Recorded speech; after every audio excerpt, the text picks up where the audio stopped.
জগৎবাসী, সকালবেলা দেখলাম তোমার কবরের মধ্যে জাহান্নামের আগুন জ্বলতেছে, আজকে বিকেলবেলা তোমার কবরটা জান্নাতের বাগান হয়ে গেছে। কারণ কি জানতে চাই? ওই ব্যক্তি কবরের ভিতর থেকে আওয়াজ দেয়, এরে আল্লাহর পয়গম্বর ঈসা, আমি সকালবেলা আমার কবরটা জাহান্নামের আগুন জ্বলেছে, আপনি দেখেছেন, সঠিক দেখেছেন। আজকে বিকেলবেলা আমার কবরটা জান্নাতের বাগান হয়ে গেছে, এটাও আপনি ঠিক দেখেছেন। কারণটা হলো আমি মরার আগে আমার স্ত্রীর গর্ভের মধ্যে একটা সন্তান রেখে এসেছিলাম। আমার স্ত্রীকে বলে এসেছিলাম, আরে আমার প্রাণ প্রিয় বিবি, আমি মরার পরে আমার তোমার যদি সন্তান হয়, আমার এই সন্তানটাকে মাদ্রাসার মধ্যে ভর্তি করাইয়া দিও।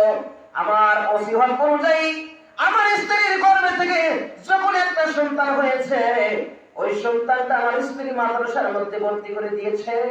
মাদ্রাসার মধ্যে যাওয়ার পরে আমার ওই সন্তানটা যখন পড়েছে বিসমিল্লাহির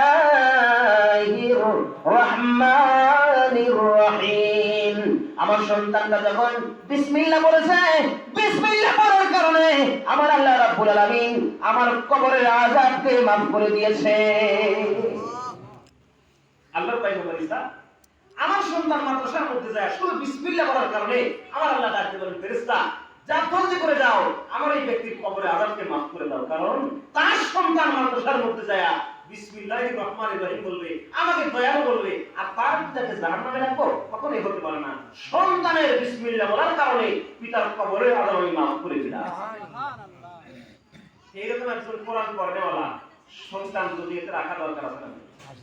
কিন্তু আমাদের সমাজে একটা সমস্যা, সন্তান একটু বড় হওয়া মাত্রই গার ধরে কেজিট দেয়, আছে না নাই? আমার মসজিদে একটা যুবক আসে, এসএসসি পাস করছে, প্রত্যেক দিনই মাঝে মধ্যে এই ফজর নামাজ পড়ে, ঈশার নামাজ পড়ে।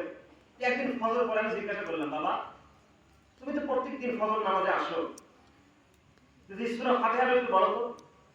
ওই যুবকটা আগে হুজুর সূরা ফাতিহা তো ভালো করে মনে নাই, ভালো করে পারিও না। আল্লাহু আকবার। আমি আশ্চর্য হয়ে গেলাম, কেন তুমি সূরা ফাতিহা পারো না? তুমি কি মক্তবে যাও না ছোটবেলা? কই হুজুর মক্তবে যাব কি, আমি বড় হওয়া মাত্রই আমার আব্বা আমাকে কেজি দিয়েছিল, আমাকে মক্তবে যাওয়ার সুযোগই দেয় নাই। আমি আফসোস করলাম, আল্লাহু আকবার, যেই সন্তানটাকে তার পিতামাতা মক্তবে যাওয়ার সুযোগই দেয় নাই,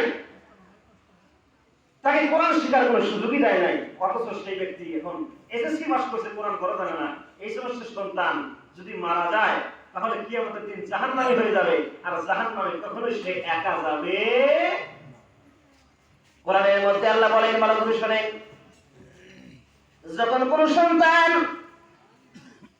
গুনার জন্য যখন জাহান্নামের অনুমতি হয়ে যাবে, ফেরেশতারা যখন সন্তানকে টেনে হেঁচড়ে যখন জাহান্নামের দিকে নিয়ে যাওয়া হবে, ওই সন্তান জাহান্নামের গেটের সামনে দাঁড়াবে, ফেরেশতাদেরকে ডাকতে বলবেন, ফেরেশতারা রে, আজকে জাহান্নামে যাব কোনো দুঃখ নাই, জাহান্নামে যাব কোনো আফসোস নাই, তবে একটা আবদার আমাদের শোনো।